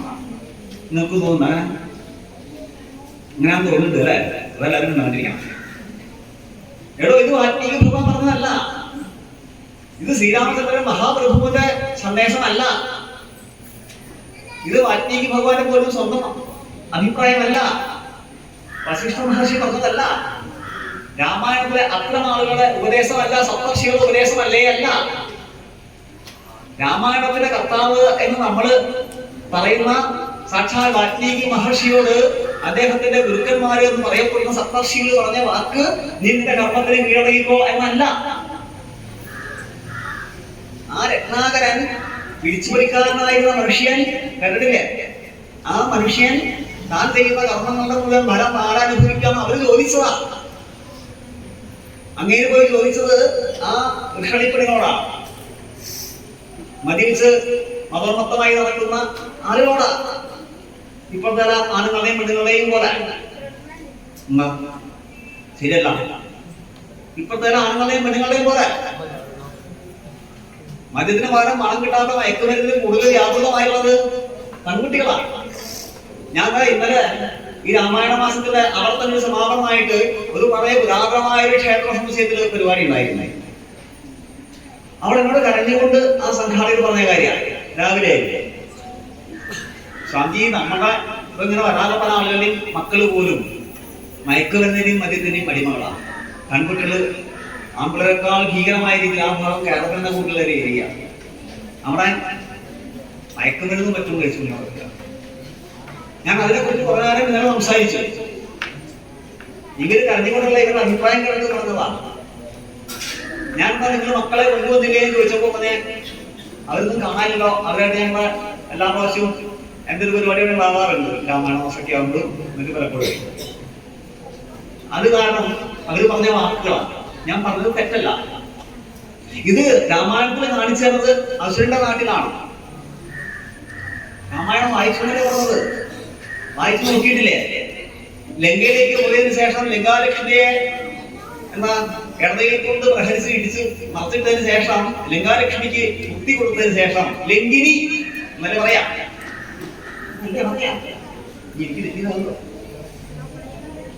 ലങ്കാലക്ഷ്മിയായി മാറിയ ലക്ഷ്മി ദേവിയെ കാവൽ നിർത്തിയതിലെ അരകപ്രമാണി ആര്? രാവണപ്രഭു, രാവണ രാജാവ്, രാക്ഷസ രാജാവ്. അതിനുശേഷം ഇടതുകാല് വെച്ച് ലങ്കയിൽ ചെന്നതിന് ശേഷം ഹനുമാൻ സ്വാമിയെ കാണുന്ന ഓരോ അന്തപുരങ്ങളിലും ഓരോ വീടുകളിലും ആ സ്ത്രീകൾ മുഴുവൻ സ്ത്രീരത്നങ്ങളല്ല, സുന്ദരികളായുള്ള സ്ത്രീകള് സുരപാനം ചെയ്തും അസുരപാനം ചെയ്തും മതമത്തകളായി. രാമായണം വായിച്ചു. മൂക്കറ്റം മതിരിച്ച സ്ത്രീകളെ കാണാം. മതമത്തെ ഉറങ്ങിയിരുന്ന രാക്ഷസ പ്രകൃതമാണത്. അന്തിമമായി ആ കുലം മുഴുവൻ തകർന്നത് ഈ വികാരബുദ്ധി കൊണ്ടും വിഷയലാമൃത്യം കൊണ്ടും വിഷയലാമൃത്വം കൊണ്ടും ഈ മധ്യാസക്തി കൊണ്ടുള്ള യാദവ കുലം മുഴുവൻ തകർന്നു പോയതും അങ്ങനെയാണ്. ഈ തകരാൻ പോകുന്നതാണോ എന്ന് എനിക്കറിയില്ല. കേരളത്തിലെ ഹൈന്ദവ കുടുംബങ്ങളുടെ അവസ്ഥയും അങ്ങനെയാണ്.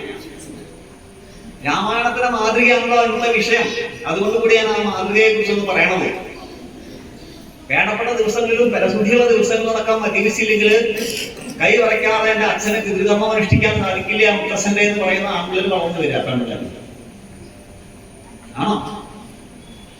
ഇത് കേരളത്തിലെ ഹിന്ദുവിന്റെ അവസ്ഥ. നിങ്ങൾ എത്ര രാമായണം വായിച്ചാൽ, നമ്മൾ എത്ര രാമായണം പഠിച്ചാൽ നമ്മളുടെ അവസ്ഥ നമ്മൾ പറഞ്ഞ പോയിന്റ് അവനവന്റെ കർമ്മത്തിന്റെ ഫലം അനുഭവിക്കലാണ് ശരി, അതിന് നിശബ്ദം കീഴടങ്ങുന്നതാണ് ശരി എന്ന് പറയുന്ന രാമായണത്തിലെ ഒരൊറ്റ വരി പോലും ഏത് രാമായണത്തിലും നിങ്ങൾക്ക് കാണിച്ചു തരാൻ സാധിക്കില്ല. ഞാൻ വെല്ലുവിളി പറയട്ടെ. മറിച്ച് ഈ വാൽമീകി രത്നാകരനോട് ചോദിച്ചു വന്ന സമയത്ത് ചേട്ടൻ ചെയ്താൽ മതി, കൊള്ളയടിച്ചാൽ മതി, തിന്നാൻ എങ്ങനെയുണ്ട്, ഫലം അനുഭവിക്കാൻ ചേട്ടൻ തന്നെ മതി, രത്നാകരേട്ടൻ തന്നെ മതി എന്ന് പറഞ്ഞ ആ സ്ത്രീയെ നമ്മൾ കാണുന്നത് അല്ലേ? ഞാൻ അനുഭവിക്കില്ല, നിങ്ങൾ അനുഭവിച്ചാൽ മതി എന്നല്ലേ പറഞ്ഞത്. ഇത് കേട്ട് നടുങ്ങുന്ന ഹൃദയത്തോടെ നുറുങ്ങുന്ന ഹൃദയത്തോടെ ഓടിച്ചെന്ന് സന്തോഷികളോട് പറഞ്ഞു, എന്റെ ശ്രീമതി പറഞ്ഞത് അങ്ങനെയാണ്, ഞാനിനി എങ്ങനെയാ കൊല്ലുക? അപ്പൊ ഈ ചെയ്തതിന്റെ ഭീകരതയെ ഓർത്തുകൊണ്ട് ഞാൻ അവർക്ക് വേണ്ടിയാ ചെയ്തത്, പക്ഷെ ഫലം ഞാൻ തന്നെ അനുഭവിക്കണമല്ലോ, അവർ പങ്കുവയ്ക്കാൻ വരില്ലല്ലോ, ഞാൻ എന്ത് ചെയ്യും? ഇത് ഓർത്ത സമയത്ത് ഇതാണ് മോനെ കർമ്മഫലം എന്ന് പറഞ്ഞ് മിണ്ടാതിരിക്കാൻ, കർമ്മഫലത്തെ സ്വീകരിച്ചിരിക്കാൻ സപ്തർഷികൾ ഉപദേശിച്ചിട്ടില്ല. ഇതെങ്ങനെയാ നിങ്ങളതിന് കർമ്മഫലമാണ് ശരിയെന്ന് രാമായണം പറയുമ്പോൾ നിങ്ങൾ പറയണത്? മറിച്ച് മഹർഷിമാര് പറഞ്ഞത് രാവണ അല്ല സോറി എന്താ രത്നാകര, നീ എന്ത് ചെയ്തോളൂ? രാമന്റെ മന്ത്രം ജപിച്ചു നോക്കൂ. രാമന്റെ മന്ത്രം ജപിക്കാനുള്ള പുണ്യം പോലും രത്നാകരൻ ഉണ്ടായിരുന്നില്ല. അത്രയ്ക്കും ദുഷ്ടനായിരുന്നു, പ്രസ്മരനായിരുന്നു, കുടുംബക്കെട്ടനായിരുന്നു രത്നാകരൻ. അതുകൊണ്ട് ആ മരം ഈ മരം എന്ന് പറയാൻ പറഞ്ഞു പഠിപ്പിച്ചു. ആ മരം ഈ മരം മരം മരം മരം മരം മരം രാമ രാമ രാമ രാമ രാമ രാമ രാമ രാമ രാമേതി എന്നല്ലേ അന്ന് രത്നാകരൻ ജനിച്ചു എന്ന് നമ്മൾ വായിച്ചിട്ടുള്ളത്. അങ്ങനെ അവിടെ ഒറ്റുവന്ന് മൂടി, നിങ്ങൾ അർത്ഥം മനസ്സിലാക്കൂ, ഒറ്റുവന്ന് മൂടി ശരീരം മുഴുവൻ നിശ്ചലമായി. യോഗശാസ്ത്രത്തിലൊക്കെ പറയും നിശ്ചലമാണ്, നിശ്ചലത്വമാണ് സമാധിയുടെ ലക്ഷണം. നിശ്ചയാത്മികമായ ബുദ്ധി ഒന്നിലൊന്നി ഉറച്ചാമെന്ന് ഗീതയിൽ പറയുന്നത് പോലെ യോഗശാസ്ത്രങ്ങൾ പറയും യോഗ ചിത്തവൃത്തി നിരോധ എന്ന. യോഗം എന്ന് പറഞ്ഞാൽ ചിത്തവൃത്തികളെ നിരോധിക്കുന്നതാണ്, വളക്കലും തിരിക്കുന്നതെന്നല്ല പറയാറ്.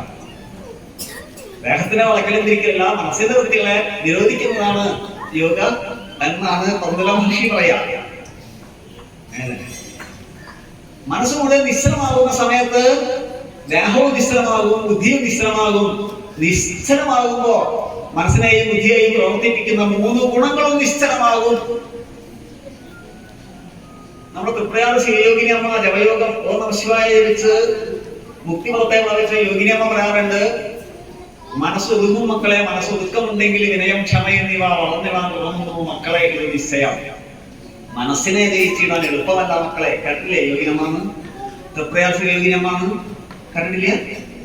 ഈ അടുത്തുനിന്നായിരുന്നു കണ്ടിട്ടില്ല, ഭൂരിപക്ഷവും കണ്ടില്ല അല്ലെ? ഈ വലപ്പാട് ടീച്ചറൊക്കെ പോകാറുണ്ടോ? അസ്ഥി സന്തേനൊക്കെ ആയിട്ട് അവിടെ അമ്പലം കണ്ടിട്ടുണ്ടോ? അതില്ല. അവിടെ വലപ്പാട് കൊടിയമ്പുറ ദേവസ്വമൊക്കെ ഉണ്ട്. 2 കൊല്ലം മുമ്പായിരുന്നു അമ്മയുടെ ജന്മശതാബ്ദിയൊക്കെ. ഞാൻ അതിൻ്റെ ഒരു ഉപദേഷ്ടാവൊക്കെ ആയിരുന്നു. അമ്മയെ പറ്റി 2-3 പുസ്തകമൊക്കെയാണ് എഴുതി. അന്ന് അത് കാരണം ഇത്രയും മാറ്റം 84 അമ്മ സമാധിയായിരുന്നു. അമ്മയുടെ ഈ ഈരയിലൊക്കെ യേശുദാസ് സൗജന്യമായി ചെയ്തു കൊടുക്കുക.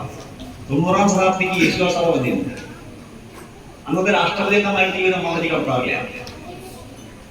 അമ്മ എടുക്കാൻ സാക്ക് മാത്രമാണ്. നിങ്ങൾ വിശ്വസിക്കില്ല എന്ന് എനിക്കറിയാം, കാരണം വിശ്വസിക്കാൻ പറ്റിയ വാക്കല്ല ഈ ഞാൻ പറയാൻ പോണ വാക്ക്. പക്ഷെ സത്യമായിട്ട് ഞാൻ തന്നെ പറയട്ടെ, വിശ്വസിക്കാവുന്നവർക്ക് വിശ്വസിക്കാം. അമ്മ അവസാനത്തെ ഒരു 35 വയസ്സിന് ശേഷമുള്ള 57-58 വയസ്സ് അമ്മ സമാധിയാവുന്നത് വരെ അമ്മ ഭക്ഷണമോ വെള്ളമോ തീരെ കഴിച്ചിരുന്നില്ല. അത് കാരണം അമ്മ കക്കൂസിൽ പോയിരുന്നില്ല, അമ്മ കുളിച്ചിരുന്നില്ല, അമ്മ പല്ല് തേച്ചിരുന്നില്ല. അമ്മ ഒരു ചാക്ക് മാത്രമേ എടുക്കാറുള്ളൂ. ഇത് കേൾക്കുമ്പോൾ നിങ്ങൾ കഴിക്കും എങ്ങനെയാ പിന്നെ അവരുടെ അടുത്തേക്ക് പോകാം. അടുത്ത് ദിവ്യമായൊരു ഗ്രന്ഥമായി. അമ്മയുടെ വാക്കിൽ പറഞ്ഞാല് അമ്മ ഇങ്ങനെ കുളിച്ച് പള്ളിയിട്ട് വരുന്ന മക്കളെ കേട്ടില്ലേ? അമ്മ ഈ പറപ്പൂരമ്മന്നൊക്കെ അമ്മ അറിയപ്പെടുന്നതായിരുന്നു. അമ്മ വലിയ രോഗബാധിതയായിട്ടുള്ള കൂടി പറയുമ്പോൾ സമയം പോകുമല്ലോ. അമ്മ വലിയ രോഗബാധിതയൊക്കെ ആയിരുന്നു ചെറുപ്പത്തിലെ. ജാനകി എന്നായിരുന്നു അമ്മയുടെ പൂർവാസനത്തിലൊക്കെ ആയിരുന്നു. അമ്മയുടെ കണ്ണില് ഒക്കെ ഇരുട്ട് കയറി ഇവർക്ക് ഈ അമ്മ ശ്വാസം മുട്ടി ഇത് മൃതപ്രായമായിട്ട് ജനിച്ചതാണ്. വലിയ ശ്വാസം മുട്ടായിരുന്നു.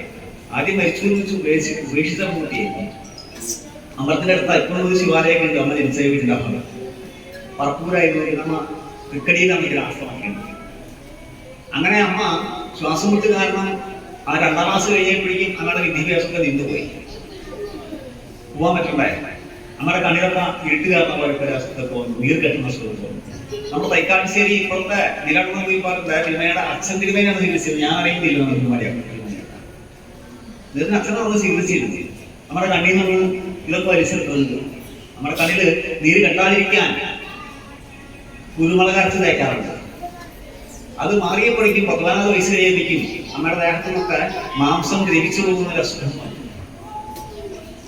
ഓരോ ഉരുളക്കാട് നമുക്ക് വലുപ്പത്തിലുള്ള മാംസം അലിഞ്ഞു പോകുമായിരുന്നു. അമ്മയുടെ ഭാഷ ഞാൻ പറയട്ടെ, അമ്മ എപ്പോഴും അമ്മയ്ക്കിങ്ങനെ ആത്മസാക്ഷാത്കാരം കിട്ടിയതിനു ശേഷം അമ്മ എപ്പോഴും എല്ലാം പറയാം, സങ്കല്പത്തിന് സന്താന ജീവന്മാരെ ഇതൊക്കെ സങ്കല്പമാണ്. അമ്മ കാണുമ്പോൾ അങ്ങനെയാണ്. അമ്മയുടെ ദർശനമാണല്ലോ. അമ്മ വായിച്ചത് പറഞ്ഞിട്ടല്ലോ തോന്നുന്നു. അമ്മയ്ക്ക് 2ാം ക്ലാസ്സിലുള്ള വിദ്യാഭ്യാസമില്ല. അങ്ങനെ അമ്മ പറയാ, ഈ അള്ളകളെ തോന്നിയ സമയത്ത് ദേഹത്ത് മുഴുവൻ മാംസം അവിഞ്ഞു പോയ സമയത്ത് അതിലെ പുഴുക്കളൊക്കെ മാറ്റാൻ അമ്മ തന്നെ ഇറക്കിയെടുത്ത് നമ്മൾ നാക്ക് പഠിക്കില്ലേ ഇതുപോലെ അതിനൊക്കെ വലിച്ചു കളയാറുണ്ട്. കഴിച്ച് ചൂടുകളൊക്കെ വെച്ച് ദുർഗന്ധം കാരണം സങ്കല്പത്തിൽ മക്കളെ ആരും ഉണ്ടായിരുന്നില്ല പറയാറില്ല. അമ്മ പറയാ അത് മാറിയപ്പോഴേക്കും ഈ തിരുമേനിയുടെ സാക്ഷിയാണ്, ഈ യേശുദാസന്റെ സാക്ഷിയാണ്. യേശുദാസന്റെ കുറേ കഴിഞ്ഞാണ് ഈ ഇന്നാളെ മരിച്ചുപോയ ഗോവിന്ദഭരണക്കില്ലേ, അതൊക്കെ 10-40 അമ്മയുടെ വരാത്ത. അങ്ങനെ അത് മാറിയപ്പോഴേക്കും അമ്മയ്ക്ക് ചുമച്ച് തുപ്പുമ്പോ ചോരയും കഫമാണ് പോയിരുന്നത്. അപ്പൊ അമ്മയ്ക്ക് അന്തർവിദ്രതി എന്നായിരുന്നു ആയുർവേദത്തിൽ ആ അസുഖത്തിന്റെ പേര്. ഉള്ളില് ക്യാൻസർ എന്നാണ് നെഞ്ചിലെ. അമ്മ പറയും, ഈ ചതില് പിടിച്ച ഹൃദയത്തിലാണ് മക്കളെ, നെഞ്ചകത്താണ് മക്കളെ അമ്മ മഹാദേവനെ പ്രതിഷ്ഠിച്ചത്. പകലികളിൽ മാറ്റമില്ലാതെ ആ അമ്മ ജപം പോകുന്നു. ഓം നമഃ ശിവായ ആയിരുന്നു അമ്മയുടെ ഇഷ്ടമാണ്. അമ്മയ്ക്ക് അമ്മയുടെ ഒരു താളം ഈണവും ഉണ്ടായിരുന്നു ആ ജപത്തിൽ. ഓം നമഃ ശിവായ, ഓം നമഃ ശിവായ, ഓം നമഃ ശിവായ ഓം. ഇതായിരുന്നു അമ്മയുടെ വീണ്ടും മാറ്റി. രാവും പകലും കൃത്യം എളുപ്പം ഒന്നും പ്രശ്നമല്ല അവിടെ. അമ്മ എന്നിട്ട് മനസ്സ് നിശ്ചലമായതിനു ശേഷം ഈ യോഗലത്തെ നിശ്ചലാവസ്ഥ എന്ന് പറയില്ലേ, ഇത് പ്രാപിച്ചതിനു ശേഷം അമ്മ പറയണ്ടായി, സങ്കല്പത്തിൽ മക്കളെ മനസ്സിങ്ങനെ പോയിട്ട് മക്കള് മനസ്സിങ്ങനെ വന്നിട്ട് സങ്കല്പത്തിൽ ഇങ്ങനെ നിൽക്കുക. അപ്പൊ ഓരോന്നൊക്കെ പൊന്തും മനസ്സിൽ. സങ്കല്പത്തിൽ മക്കളെ ആരോടും പറയരുത്. പിന്നെ പിന്നെ അസാധാരണമായ വിധത്തില് അമ്മയുടെ അസുഖങ്ങൾ മാറി. അമ്മയ്ക്ക് അസാധാരണ ശക്തിവിശേഷങ്ങളായി. അമ്മ വസ്ത്രമൊക്കെ ഉപേക്ഷിച്ചിട്ട് അമ്മ ചണത്തിന്റെ ചാക്കില്ലേ അത് മാത്രം ദേഹത്തിൽ മൂടി കൊടുക്കുകയായിരുന്നു. അമ്മ ജനിച്ച് അതിനിടയ്ക്ക് അമ്മ പുറത്തിറങ്ങുമ്പോ അങ്ങനെ ചുറ്റും ശ്രീകൃഷ്ണ പരുന്നുകള് ഒരു 9-12 മണിക്കുള്ള പരുന്നുകള് വട്ടം ചുറ്റും കിടക്കുന്നവരുണ്ടായിരുന്നു. ആ അമ്മ മുരുകിയ ഔദാര്യപ്പെട്ട സ്ഥലമാണ് പലപ്പാട് ബ്രഹ്മസ്ഥാന ക്ഷേത്രത്തിന്റെ മുൻഭാഗത്തുള്ള മണൽപ്പരപ്പ്. പെരുന്നാൾ പോവില്ലേ ഇത്ര ആളുകൾ ആ സ്ഥലം. അവിടെ വരെ കടലായി. ഈ 74-ലാണ് അമ്മ അവിടെ പ്രതിഷ്ഠ നടത്തുന്നത്. അമ്മ തന്നെ കൊത്തിയുണ്ടാക്കിയ ശരിയാണ്. അന്ന് അവിടെ വരെ കടൽ വന്ന സമയത്ത് അവിടുത്തെ കടപ്പുറം ആശികൾ പറഞ്ഞതാണ്, അമ്മ ഇവിടെ വരെ കടലായിട്ടാ ഞങ്ങൾ എങ്ങനെയാ വല്ലാത്ത ആശ്രയിക്കുകയാണ്. അമ്മ അങ്ങനെ നോക്കി, അതൊക്കെ കഴിഞ്ഞ 10 നാളുകൾക്ക് മുമ്പ് കഴിഞ്ഞ കടകളാണ്. നമ്മ നോക്കി ഒരു വിളക്ക് എടുക്കുന്നുണ്ടായിരുന്നു, പ്ലാവ് പിടിച്ചൊരു വിളക്ക് എടുക്കുന്നുണ്ടായിരുന്നു. അതെടുത്ത് കയ്യിൽ പിടിച്ചുകൊണ്ട് ഈ പാവം അമ്മ പറഞ്ഞു, എന്നാ മക്കളെ 2 വഞ്ചി കൂട്ടി കെട്ടിട്ട് കടലിലേക്ക് ഒന്ന് പോവാണ്. കടലിലേക്ക് പോയി കുറച്ച് ദൂരം കഴിഞ്ഞപ്പോ നിൽക്കാൻ പറഞ്ഞു. അമ്മ കുറെ നേരം മുകളിലേക്ക് നോക്കിയിരുന്നു. ആ വിളക്ക് കടലിലേക്ക് ഇട്ട് തിരിച്ചു. ആളുകൾക്കൊന്നും മനസ്സിലായില്ല. അത്ഭുതകരമായിരുന്നു ഫലം. അന്ന് സന്ധ്യ തൊട്ടേ കുറെ ദിവസം മാറ്റങ്ങൾ തുടങ്ങി. പതുക്കെ പതുക്കെ കടലിൽ ഇറങ്ങി തുടങ്ങി. ഇപ്പോ ആ കാണുന്ന സ്ഥലം വരെ മുഴുവൻ സ്ഥലവും അന്ന് അമ്മ ആ വിളക്കെറിഞ്ഞ സ്ഥലം വരെയുള്ള സ്ഥലം നിങ്ങൾ വിശ്വസിക്കില്ല. ആ സ്ഥലത്താണ് നമ്മള് അമ്മയുടെ ശതാബ്ദിക്ക് പന്തലിട്ടിരുന്നത്. ഞാനിത് ആ ശതാബ്ദി പന്തലിൽ നമ്മുടെ സിദ്ധാർത്ഥ സ്വാമി, വിവിക്താനന്ദ സ്വാമി ഒക്കെ നമ്മളൊരു ദിവസം രീതിപൂജ നടത്തി. എന്റെ നേതൃത്വത്തിലായിരുന്നു അവർ. അന്ന് ഞാനിത് പറഞ്ഞതാ, തുറന്നു പറഞ്ഞതാ, ഈ സ്ഥലം കള്ളമ്മയുടെ കയ്യിൽ നിന്ന് യോഗിനമ്മ വാങ്ങി തന്ന സ്ഥലമാണ്. ഇതുവരെ ഒരു സുനാമിയും അവിടെ ബാധിച്ചിട്ടില്ല, ഒരു കടലേറ്റവും ബാധിച്ചിട്ടില്ല. മനസ്സ് നിശ്ചലമായ സമയത്ത് ഉദാഹരണം ഞാൻ പറഞ്ഞതാ, സമീപസ്ഥമായ മാതൃക പറഞ്ഞതാ. നിങ്ങൾക്ക് അറിയില്ല എന്ന് പറഞ്ഞ കാരണം കൊണ്ട് ആയിരിക്കും കടന്നു വന്നുള്ളൂ. നമ്മുടെ വിഷയം ഇതൊന്നല്ല. ഇതുപോലെ നിശ്ചലാവസ്ഥയിലേക്ക് മനസ്സിനെയും ബുദ്ധിയെയും വായിച്ച മറ്റു മഹാമന്ത്രം കൂടി, രാമ രാമ രാമ രാമ രാമ രാമ രാമ രാമ, ഏറ്റവും ഹ്രസ്വമായ ഒരു മന്ത്രത്തിന്റെ സാധനയിലൂടെ ഉറ്റുവന്ന് മൂടുന്ന അത്രയ്ക്കും തീക്ഷ്ണമായ തപസ്സിലൂടെ സ്വന്തം വിധിയെ ജയിച്ച ഒരു പുണ്യാത്മാവായി പുറത്തു വന്നായിരുന്നു വാൽമീകി, ഭഗവാൻ വാൽമീകി മഹർഷി. ഈ വാൽമീകി മഹർഷിയുടെ പാഠം എന്താ? നിങ്ങളുടെ വിധി എന്തുമാവട്ടെ, ഇതെന്റെ വിധിയാണ്, ഇതെന്റെ ഇരുട്ടുകളെന്ന ജീവിതമാണ്, ഞാൻ ചെയ്ത പാപത്തിന്റെ ഫലമാണ് എന്ന് പറഞ്ഞ് മിണ്ടാതിരിക്കാൻ വാൽമീകി മഹർഷി സ്വന്തം കഥയിലൂടെ ഒരൊറ്റ ഹിന്ദുവിനെയും പഠിപ്പിക്കുന്നേയില്ല.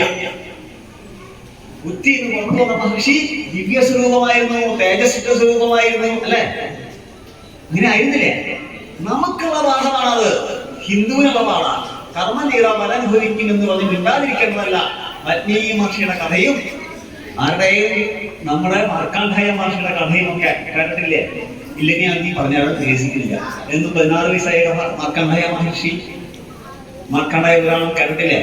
അങ്ങനത്തെ കഥയൊക്കെ നമ്മളെ പഠിപ്പിക്കുന്നത് കർമ്മത്തിന്റെ മുമ്പിലും ഫലത്തിന്റെ മുമ്പിലും മിണ്ടാതെ നിസ്സംഗമായി ഇരിക്കാനല്ല, മറിച്ച് തന്റെ ഇടത്തോടെ അവരുടെ വിധിയെ കാര്യപ്രാപ്തിയോടെ നേരിടാനാണ്. ഗതി കെട്ടപ്പോ ബംഗ്ലാദേശിലെ ഹിന്ദുക്കൾ ഇപ്പൊ അങ്ങനെ നേരിട്ട് തുടങ്ങിയിട്ടുണ്ട്. നിങ്ങൾ നേരിടാൻ തുടങ്ങുമെന്ന് എനിക്കറിയില്ല. കേരളം പോകുന്നതെന്ന് അങ്ങനത്തെ അവസ്ഥയിലേക്കാണ് നമ്മുടെ സംസ്ഥാനം. ഓരോ സന്തതികളില്ലാതെ നമ്മളൊക്കെ അന്ന് ഉത്തരാമേഷ നടത്തി കൊടുക്കാൻ ക്രിസ്ത്യൻസിനുണ്ടായിരുന്നു രാമായണത്തിൽ. നമ്മുടെ നാട്ടിൽ അത് നടത്തിയാലും അതിനൊക്കെ മഹർഷിമാർക്കും ഇല്ല. അത് കാരണം ഹിന്ദുക്കൾക്ക് ഒരു കുട്ടി മതി, അര കുട്ടി മതി എന്നൊക്കെയാ സങ്കല്പം. ഇപ്പോഴേ വേണ്ടാന്ന് ചിന്തിക്കുന്നവരുണ്ട്, നമ്മുടെ ഉണ്ടാവുള്ളൂ. മറിച്ച് ഭഗവാൻ കാണിച്ചത് മാർഗം എന്താ? ഭഗവാന്റെ മാതൃക എന്താ? രാമായണത്തിന്റെ മാതൃക എന്താ?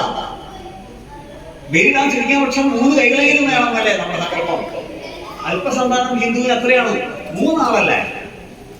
4ാമതൊരാളായിട്ട് പോലും ശ്രീ ഭഗവാൻ നമുക്ക് വേണ്ടി പഞ്ചവടിയുമായി ബന്ധപ്പെട്ട് നമുക്ക് വേണ്ടി ബലിയിടില്ലേ? പിതാവിനെ നമുക്ക് മാതൃകയായിക്കൊണ്ട് സ്വന്തം പിതാവിന്റെ മരണവാർത്ത അറിയുന്ന ചിത്രകൂടത്തിൽ വെച്ച് പഞ്ചവടിയിൽ പോയി ബലിയിട്ടില്ലേ? നമുക്കത് മാതൃകയുണ്ട് എങ്ങനെയൊക്കെയാണ് സ്വീകരിക്കേണ്ടത് എന്ന്. ഹിന്ദുവിന്റെ ജീവിതത്തിന്റെ അവിഭാജ്യമായ ഘടകമാണ് പിതൃയജ്ഞം എന്ന് ഭഗവാൻ നമുക്ക് കാണിച്ചു തന്നിട്ടുണ്ട്. അങ്ങനെയല്ലേ? അവിടെ വെച്ച് വശിഷ്ഠാദി മഹർഷിമാരല്ലേ പറയുന്നത് ദശരഥ മഹാരാജാവ് ദിവംഗതനായിരിക്കുന്നു, സ്വർഗീയ എന്ന പേരിന് മുമ്പിൽ വെക്കാറായിരിക്കുന്നു. ഇത് പറഞ്ഞ സമയത്ത് ഭഗവാൻ അവിടെ കിട്ടിയ ഫലം കൊണ്ടല്ലേ അന്ന് ബലിയിട്ടത്? ഇംഗതി ഫലം കൊണ്ട് മറന്നല്ലേ? അല്ലാതെ ഇന്നത് കാണാൻ കടുംപുറത്ത് പിടിക്കാൻ നമ്മളോട് പറഞ്ഞോ? അത് വെച്ച് അദ്ദേഹം ബലിയിട്ടു. 2 കാര്യങ്ങൾ നമ്മളെ ഓർമ്മിപ്പിച്ചു. ഒന്ന്, പിതൃയജ്ഞം നമുക്ക് അനിവാര്യമാണ്. അത് ഇന്ന ആളുകളും ഇങ്ങനെ കൊണ്ട് പോലും അല്ല പറഞ്ഞത്. പറഞ്ഞ സമയത്ത് ഹൃദയബന്ധമുള്ള ആരും വേണം. എന്നോട് പലരും ചോദിക്കാറുണ്ട്, അവരിടാൻ പാടും ഇവരിടാൻ പാടും സ്വാമി, ഞങ്ങൾ ഇങ്ങനെ ഇടണേ, ഇങ്ങനെ ഇട്ടില്ലെങ്കിൽ തെറ്റാകുമോ? ഹൃദയബന്ധമാണ് പ്രശ്നം എന്നും പ്രസക്തമെന്നും ഭഗവാൻ കാണിച്ചു തന്നു. ഭഗവാൻ ഇട്ടു, ഇന്ദ്രീ പദം കൊണ്ടിട്ടു. അവിടെ കിട്ടിയ മധു എടുത്തുകൊണ്ട് അതിൽ താരിച്ചുകൊണ്ട് ഭഗവാൻ ബലിയിട്ടു. ഹൃദയബന്ധമായിരുന്ന മറ്റൊരു ദിവ്യത്തിന് വേണ്ടി, പക്ഷിക്ക് വേണ്ടി, പക്ഷി രാജാവിന് വേണ്ടി ഭഗവാൻ ബലിയിട്ടു. ആർക്ക് വേണ്ടിയാ അറിയില്ല. ആ പക്ഷി രാജാവ് ജടായുവിന് വേണ്ടി ഭഗവാൻ മടിയിൽ താരെടുത്ത് വെച്ച് കരഞ്ഞു. നമുക്ക് കാണിച്ചു തന്നു ഓരോ ഹിന്ദുവും അനുഷ്ഠിക്കണം നിർബന്ധ കർമ്മമാണ് ഇതെന്നും അതിൽ നിഷ്ഠകളെക്കാൾ വലുത് ഹൃദയബന്ധമാണെന്നും. അല്ലാതെ ഭഗവാന്റെ വല്യച്ഛനും പാരസനും മോളായി കടന്ന ജടായു അമ്മായിയുടെ മോനാണ്. ഹൃദയബന്ധമുള്ളവർക്ക് ബലിയിടാം, മക്കളായിക്കോളും നിർബന്ധമില്ല. പക്ഷെ അത് പവിത്രമായ കർമ്മമാണ്. എന്റെ അച്ഛനെ അവിടെ കൊണ്ടുപോയി ഇരുത്തിയിട്ട് ഈ ഞാൻ ചെയ്യേണ്ട കാര്യങ്ങളൊന്നും ചിന്തിക്കണ്ട. ആ സമയത്ത് ശുദ്ധി നിയമങ്ങൾ ഭഗവാൻ പാലിച്ചു, വിശുദ്ധമായി. നമ്മുടെ കുടുംബങ്ങളിൽ നിന്ന് എന്റെ നിന്ന് പോകുന്നു എന്നതാ. എന്റെ പിതാവിന് വേണ്ടിയിട്ട്, എന്റെ മുത്തച്ഛന് വേണ്ടിയിട്ട് നിങ്ങൾ ഉയർന്നെടുത്തുകൊണ്ട് ത്യാഗത്തെ സഹിച്ചുകൊണ്ട് ബിപിയെ വകവെക്കാതെ, ഷുഗറിനെ വകവെക്കാതെ ഉപവാസം എടുത്തുകൊണ്ട് നിങ്ങൾ ബലിയിടാൻ പോകും. നിറകണങ്ങളോടെ നിങ്ങൾ അച്ഛനോ മുത്തച്ഛനോ അങ്ങനെ ബലിയിടാൻ പോകുന്ന സമയത്ത് നിങ്ങളെ കുട്ടികളെ കൂടെ കൂട്ടുകയാണെങ്കിൽ അവരെന്താ കണ്ടുപിടിക്കുക? എന്റെ അമ്മയും എന്റെ അച്ഛനും എത്രമാത്രം അവരുടെ മാതാപിതാക്കളെ സ്നേഹിക്കുന്നുണ്ട്, നിങ്ങളെ അവർ സ്നേഹിക്കാൻ തയ്യാറാകില്ലേ? കണ്ടിട്ടല്ലേ അവർ പിടിക്കുക, കേട്ടിട്ടല്ലേ അവർ പിടിക്കുക, അല്ലേ? ഇത് ഭഗവാൻ നമുക്ക് കാണിച്ചു തരുന്ന പ്രസക്തി. അവിടെ ശുദ്ധിയാണ് നിയമങ്ങള് പ്രധാനം. പെരയുടെ ഇടയിലും പെരശുദ്ധിയുടെ ഇടയിലും നിങ്ങൾ മദ്യം കഴിച്ചു, എന്താ മാംസം വിളമ്പിയും മസാല ദോശയും ഉഴുന്നോടെയും കൊണ്ട് പൊങ്ങച്ചം കാണിക്കാനല്ല. ഒന്നാമത് ഉള്ളിയും ഉള്ളിയും മറ്റൊന്നും കല്യാണം കൊണ്ട് കഴിക്കാൻ പാടില്ല. പോട്ടെ, ഞാൻ പറഞ്ഞാൽ വളരെ കൂടും. നിങ്ങൾ കുറെ കാര്യങ്ങൾ പറയാണ്ട്. ഭഗവാനും മാനേജ്മെന്റും, ഗീതയും മാനേജ്മെന്റും പോലെ, ഗീതയും ഡിപ്രഷനും ഒന്നാമത്തെ യോഗം പറയാറുള്ളത് പോലെ അർജുനക്ഷാദേവം തന്നെ അങ്ങനല്ലേ? എങ്ങനെയാണ് ഡിപ്രഷൻ വരിക? എങ്ങനെയാണ് അതിന്റെ വിമോചനം? എന്തെല്ലാം കാരണങ്ങൾ കൊണ്ട് ഡിപ്രഷൻ വരും?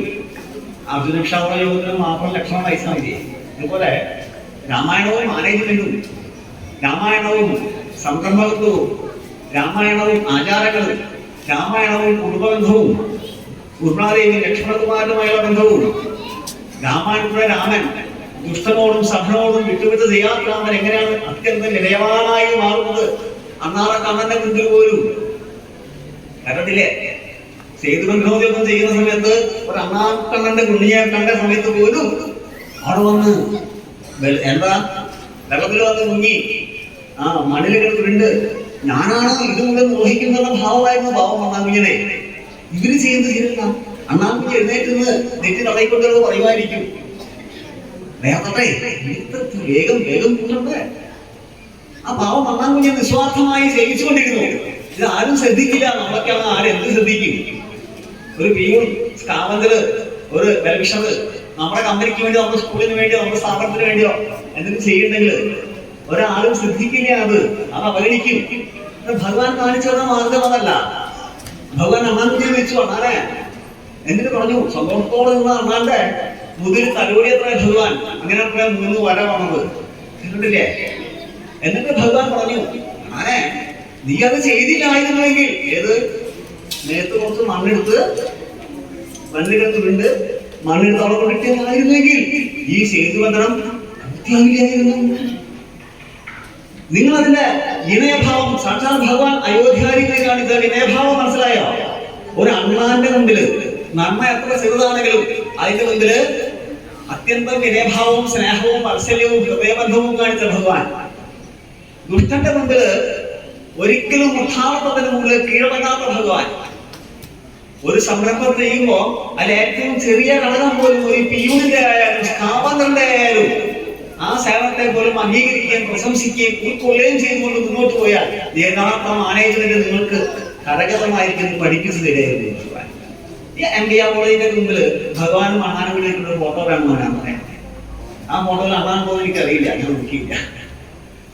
മനസ്സിലായോ ഞാൻ പറഞ്ഞ പോയിട്ട്? ഇതുപോലെ പറഞ്ഞാൽ ഈ ധാരാളം പറയാനുണ്ടാവും. ഇനിയുണ്ട് കുറെ കാര്യങ്ങൾ ഇങ്ങനെ പറഞ്ഞാൽ അവസാനിക്കില്ല. രാമായണമാണ്. എന്തായാലും വിസ്താര ഭയത്താലും ഇനിയും നമുക്ക് പറയാൻ തുടങ്ങിയാല് സംഘാടകർക്ക് ബുദ്ധിമുട്ടുണ്ടാക്കണ്ട. അടുത്ത പരിപാടി ഭംഗിയായിട്ട് നടക്കട്ടെ. എനിക്കത് 1-2 സമയം അതിക്രമിച്ചു എന്ന് ഞാൻ അവരെ കൊണ്ട് പറയിപ്പിക്കുന്നേക്കാളും മുമ്പ്, ശില്പ് തന്നേക്കാളും മുമ്പ് ഞാൻ അവസാനിപ്പിക്കുക നല്ലത്. നിങ്ങൾക്ക് നന്ദിയുണ്ടാവട്ടെ. രാമായണ കഥകളാണ്, കാര്യങ്ങളാണ്. നമ്മൾ അതിലൂടെ ജീവിതത്തെ കുറിച്ച് നോക്കി കണ്ടാൽ, സുമിത്രാദേവിയുടെ ഉപദേശം എന്താണെന്ന് കണ്ടാൽ, ഒരു കുടുംബത്തിന്റെ രഹസ്യം എന്താണെന്ന് മനസ്സിലാക്കി കൊടുക്കുന്ന സുമിത്രാദേവിയുടെ രഹസ്യം, നമ്മുടെ വീട്ടിൽ പുലർത്തേണ്ടതും പകർത്തേണ്ടതുമായ രഹസ്യം കണ്ടാൽ നമ്മൾ എങ്ങനെയൊക്കെയാണ് അത് ചെയ്യേണ്ടത്, ഇത് ചെയ്യേണ്ടത്, ഇത്തരത്തിലുള്ള വ്യത്യസ്ത കാര്യങ്ങൾ നമുക്ക് പറഞ്ഞത് എന്താ ലക്ഷ്മണോപദേശം. എന്തുകൊണ്ട് ഇതേ ഭഗവാനെ വാൽമീകി രാമായണത്തില് ലക്ഷ്മണൻ ഉപദേശിക്കുന്നുവെന്നും ദേഷ്യപ്പെടല്ലേ ഭഗവാനെ? സീതാദേവി പോയപ്പോ പൊട്ടിക്കറിഞ്ഞ ഭഗവാനോട് അതിന്റെ സാങ്കത്യം എന്താ? നമുക്ക് തരുന്ന നിർദ്ദേശം എന്താ? സന്ദേശം എന്താ? ഇതൊക്കെ പറയാൻ തുടങ്ങിയാൽ ഇന്ന് അവസാനിപ്പിക്കാം. എന്തായാലും ഇനി ഒരു കാലം സാധിക്കുമെങ്കിൽ, ഭഗവാൻ സാധിക്കുമെങ്കിൽ നമുക്ക് നിങ്ങളോട് സംസാരിക്കാൻ സന്തോഷമുണ്ട്. സംസാരിച്ചതിന് സന്തോഷമുണ്ട്. ഭക്തി നമ്മൾ ഈ കാണുന്ന പോലെ വെറും ക്ഷേത്രവിശ്വാസം മാത്രമല്ല, അത് പാടില്ലാന്നല്ല സ്വാമി പറഞ്ഞത് എന്നുകൂടി പറഞ്ഞിട്ട് ഞാൻ അവസാനിപ്പിക്കുകയാണ്. ഭക്തി അന്തിമമായി ഹൃദയത്തില് ഈശ്വരനെ കാണേ, അചഞ്ചലമായ ഭാവം ഈശ്വരോട് പുലർത്തി ജീവിതത്തിലെ എല്ലാ കാര്യങ്ങളിലും ഭഗവാൻ തന്നെ ആശ്രയിക്കുന്ന അചഞ്ചലമായ ഒന്നാണ് ഭക്തി. ഭക്തിയില് ഒരു കാരണവശാലും ഇങ്ങനെ പാടുള്ളൂ ഇങ്ങനെ പാടുള്ളൂ എന്ന നിയമമൊന്നുമില്ല. അങ്ങനെ ആര് പറയാനും കേൾക്കാനും പോകണ്ട. ഞാൻ എടുത്തു പറയാൻ കാരണം, കഴിഞ്ഞ ദിവസം ഹൃദയാറമ്പലത്തിൽ എൻ്റെ ഒരു പരിപാടി ഉണ്ടായിരുന്നു ഈ രാമായണമാസമായി ബന്ധപ്പെട്ട്. അവിടെയുള്ള ആൾക്കാരെന്നെ വിളിക്കുക, സ്വാമിജി ഇതുകൂടി പറയാൻ പാടില്ല.